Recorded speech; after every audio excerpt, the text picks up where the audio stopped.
नमस्कार। खबर दिन भर बुलेटिन में आप सभी का स्वागत है। मैं हूं आपके साथ निशा शर्मा। ये दिन भर की खबरों पर एक नजर डालते हैं। सबसे पहली खबर दौसा से। भांडारेज नगर कांग्रेस कमेटी एसटी के तत्वाधान में नववर्ष स्नेह मिलन एवं नवनियुक्त पदाधिकारियों का शपथ ग्रहण समारोह धूमधाम से आयोजित किया गया। कार्यक्रम में कांग्रेस के दिग्गज नेताओं ने शिरकत की और आगामी पंचायती राज चुनावों के लिए कार्यकर्ताओं में यहाँ पर जोश भरा। समारोह में मुख्य अतिथि के रूप में दौसा सांसद मुरारी लाल मीणा, पूर्व मंत्री ममता भूपेश, जिला प्रमुख हीरालाल सैनी और कांग्रेस जिला अध्यक्ष रामजी लाल ओड यहाँ पर मौजूद रहे। सांसद मुरारी लाल मीणा ने केंद्र और राज्य सरकार को घेरते हुए कई महत्वपूर्ण बातें कही। उन्होंने कहा कि अशोक गहलोत सरकार के समय जो जनहितकारी विकास कार्य हुए थे, वर्तमान भाजपा सरकार में वे सारे ठप पड़े हैं। मीणा ने कहा कि सिलोकोसिस बीमारी का मुद्दा उन्होंने लोकसभा में उठाया था, जिस पर केंद्र सरकार ने ज्वाइंट कमेटी की घोषणा की गई, जो कि कमेटी जल्द ही सिलिकोसिस ग्रसित क्षेत्रों का यहाँ पर सर्वे कर रिपोर्ट केंद्र सरकार को प्रस्तुत करेगी, ताकि बीमारी से ग्रसित जनता को इसका लाभ मिल सके। दौसा से अश्विनी जांगड़ी की रिपोर्ट आप देख रहे हैं।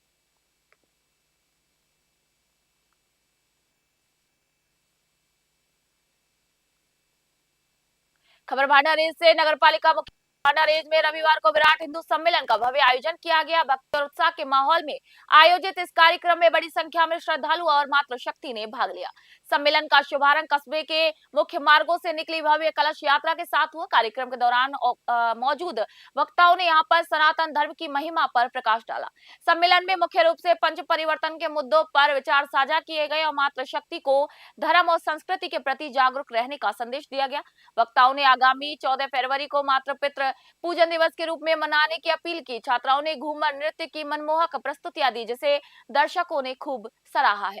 वृद्धि चंद सैनी ने ओजस्वी काव्य गीत प्रस्तुत किए। वहीं बाबूलाल धाभाई धर्म ध्वजा लेकर यात्रा के लिए आगे चले। मंच का सफल संचालन राकेश महंत ने किया। कार्यक्रम के अंत में मंदिर प्रांगण में सभी श्रद्धालुओं ने सामूहिक रूप से प्रसादी ग्रहण की। दौसा से अश्विनी जांगड़ी की रिपोर्ट आप देख रहे हैं। खबर हनुमानगढ़ से। हनुमानगढ़ जिले में एथेनॉल फैक्ट्री के निर्माण को लेकर चल रहा विवाद अब उग्र रूप धारण करने लगा है।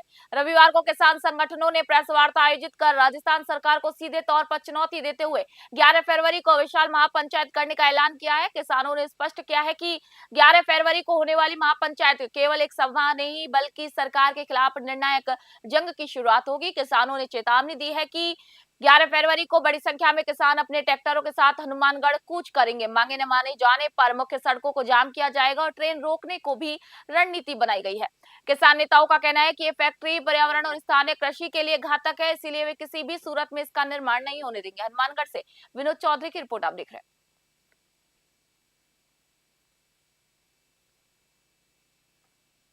श्रीकरणपुर से खबर। श्रीकरणपुर क्षेत्र के गांव 16 ओ में रविवार को एक बेहद ही हैरान कर देने वाला वाकया सामने आया। यहाँ पर सड़क किनारे बनी गुरु गोरखनाथ की कुटिया में एक चूहे की वजह से भीषण आग लग गई। इस हादसे में कुटिया पूरी तरीके से जलकर खाक हो गई। हालांकि कुटिया में मौजूद बाबा रामनाथ बाल बाल बच गए। दरअसल कुटिया में एक चिराग जल रहा था, तभी अचानक चूहा जलते हुए चिराग की बत्ती को खींच कर ले भागा और उसने जलती हुई बत्ती को पास ही रखे रजाई गद्दों के ढेर पर फेंक दिया। सूखे कपड़ों ने तुरंत आग पकड़ ली और देखते ही देखते पूरी कुटिया आग की लपटों में घिर गई। करीब 1.5 घंटे तक आग तांडव मचाती रही। जब तक दमकल की गाड़ी मौके पर पहुंची और आग पर काबू पाया गया, तब तक कुटिया में रखा राशन, कपड़े और जरूरत का सारा सामान जलकर राख हो गया। वही 60 वर्षीय बाबा रामनाथ समय रहते कुटिया से बाहर निकल आए, जिससे उनकी जान बच गई। हादसे के बाद बाबा रामनाथ के पास रहने का कोई ठिकाना नहीं बचा। उन्होंने श्रीकरणपुर क्षेत्र के दानदाताओं और आमजन से कुटिया के पुनर्निर्माण के लिए आर्थिक सहयोग की यहाँ पर अपील किया, ताकि इस धार्मिक स्थल को दोबारा से खड़ा किया जा सके। श्रीकरणपुर से अमित धवन की रिपोर्ट आप देख रहे हैं।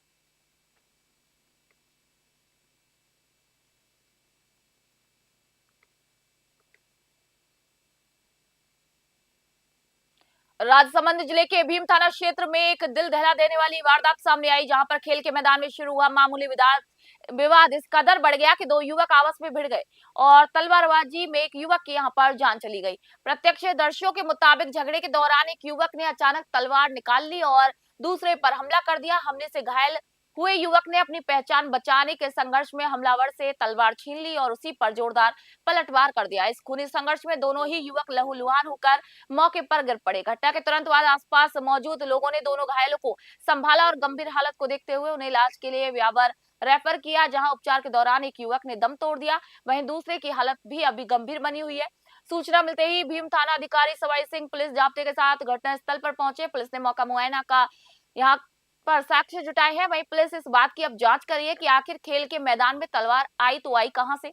इस रंजिश के पीछे कोई और कारण तो नहीं था। घटना के बाद क्षेत्र में तनाव को देखते हुए पुलिस बल यहाँ पर सतर्कता बरत रही है और लोगों से शांति बनाए रखने की अपील कर रही है। भीम से ब्यूरो रिपोर्ट आप देख रहे हैं।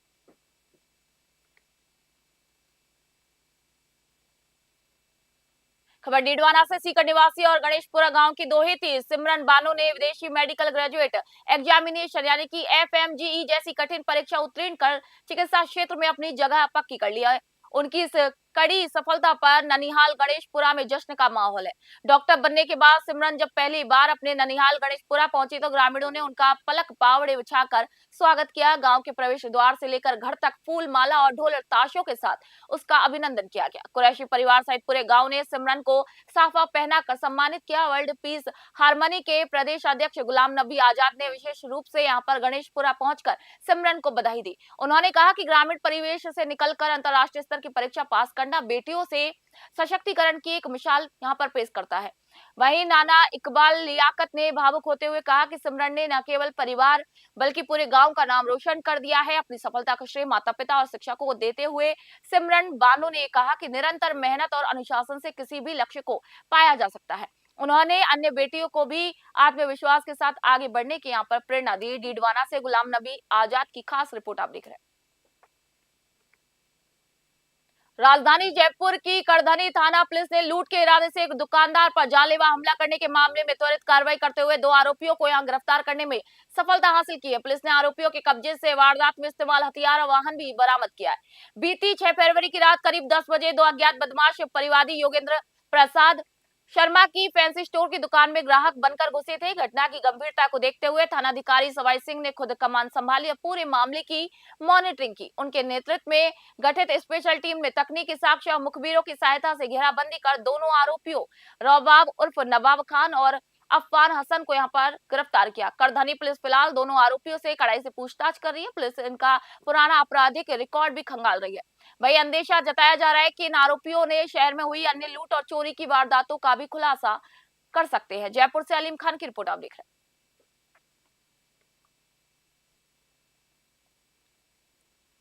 धौलपुर शहर के निहालगंज थाना पुलिस ने ओडेला रोड पर हुई फायरिंग की वारदात का खुलासा करते हुए 3 मुख्य आरोपियों को गिरफ्तार करने में सफलता हासिल की है। आरोपियों की निशानदेही पर पुलिस ने वारदात में प्रयुक्त 315 बोर के 2 अवैध कट्टे भी बरामद किए। आरोपियों को न्यायालय में पेश करने के बाद जेल भेज दिया गया है। वहीं पुलिस अब इस बात की जांच कर रही है कि आरोपियों के पास ये अवैध हथियार आए कहां से और क्या इस वारदात में अन्य लोग भी शामिल थे। धौलपुर से संजय कसाना की रिपोर्ट। 29 जनवरी को ओंडेला रोड पर त्यागी छात्रावास पर फायरिंग की घटना हुई थी। उस फायरिंग की घटना में एक व्यक्ति गोली लगने से घायल हुआ था। उस संबंध में 3 आरोपी कमलेश, नरेंद्र और राजकुमार त्यागी को गिरफ्तार किया गया है, जिनसे हथियार बरामद हुए हैं और बाद अनुसंधान में जेल भेजा गया। सर कितने हथियार बरामद किए हैं सर? 2 कट्टे अवैध देसी बरामद। धौलपुर से एक और खबर आपको बता रहे हैं, आगामी 11 फरवरी को आने वाले राज्य बजट से पहले कर्मचारियों ने अपनी मांगों को लेकर मोर्चा खोल दिया। अखिल राजस्थान राज्य कर्मचारी संयुक्त महासंघ के आह्वान पर धौलपुर में रविवार को एक अनोखा प्रदर्शन देखने को मिला। पंचायत समिति स्थित मंदिर में कर्मचारियों ने संकल्प सिद्धि सद्बुद्धि यज्ञ का आयोजन कर सरकार तक अपनी आवाज पहुंचाई। महासंघ के जिला अध्यक्ष राजेश शर्मा की अगुवाई में आयोजित इस यज्ञ में विभिन्न कर्मचारी संगठनों के पदाधिकारियों ने भाग लिया। पंडित तेज प्रकाश शास्त्री ने विधि विधान से यज्ञ संपन्न कराया। कर्मचारियों ने 7 संकल्पों का सामूहिक उच्चारण करते हुए आहुतियां दी और प्रार्थना की कि आगामी बजट में उनकी समस्याओं का स्थायी समाधान निकले। महासंघ के जिला मंत्री रविंद्र सिंह त्यागी ने ये बताया कि कर्मचारी पिछले 1 साल से लोकतांत्रिक तरीके से यहाँ संघर्ष कर रहे हैं। धौलपुर से संजय कसाना की रिपोर्ट आपको बता रहे हैं। 11 तारीख को राज्य सरकार का बजट आने वाला है। राज्य कर्मचारी संयुक्त महासंघ की ओर से आज राजस्थान के सभी जिला मुख्यालयों पर संकल्प सिद्धि और सरकार की सद्बुद्धि यज्ञ का आयोजन किया गया। हम सरकार से कामना करते हैं ईश्वर से प्रार्थना करते हैं कि सरकार को सद्बुद्धि दे। 2 साल में कर्मचारियों से जो संवादहीनता की स्थिति है उसको दूर करते हुए महासंघ के लंबित 11 सूत्री मांग पत्र, ये 7 संकल्पों से कर्मचारियों की समस्याओं का निराकरण इस बजट के माध्यम से किया जाए। 11 तारीख को राज्य सरकार का बजट आने वाला है। राज्य कर्मचारी संयुक्त महासंघ की ओर से आज राजस्थान के सभी जिला दिन भर की खबरों में आज के लिए इतना ही। देश दुनिया खबरों के लिए देखते रहे न्यूज़ 21। मैं निशा शर्मा फिलहाल आप सभी से इजाजत चाहती हूँ।